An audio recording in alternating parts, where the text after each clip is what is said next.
உச்சநீதிமன்ற தீர்ப்பை மதித்து தமிழக அரசு துறைகளில் தற்காலிக அடிப்படையில் பணியாற்றும் அனைவரையும் பணி நிரந்தரம் செய்ய வேண்டும் என பாமக தலைவர் அன்புமணி தெரிவித்துள்ளார். இது தொடர்பாக அவர் வெளியிட்டுள்ள அறிக்கையில், தற்காலிக ஆசிரியர்களுக்கும் பிற பணியாளர்களுக்கும் தங்களுக்கு பணி நிலைப்பு வேண்டும் என்று போராடிய போதெல்லாம் அவர்கள் மீது அடக்குமுறைகளை கவிழ்த்துவிட்டு விடுவதையும் அனைவரையும் கைது செய்து சிறையில் அடைப்பதையும் தான் திமுக அரசு வாடிக்கையாக வைத்திருக்கிறது என்று கூறியுள்ளார்.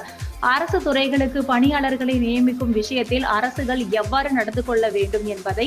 உச்சநீதிமன்றத்தின் தீர்ப்பை படித்தாவது திமுக அரசு தெரிந்து கொள்ள வேண்டும் என்பதோடு, திமுக அரசு துறைகளில் தற்காலிக அடிப்படையில் பணியாற்றும் அனைவரையும் பணி நிலைப்பு செய்வதுடன் அவர்களுக்கு வழங்க வேண்டிய ஊதிய உயர்வு, பதவி உயர்வு உள்ளிட்ட அனைத்து உரிமைகளையும் வழங்க தமிழக அரசு நடவடிக்கை எடுக்க வேண்டும் என வலியுறுத்துகிறேன் என்று தெரிவித்துள்ளார்.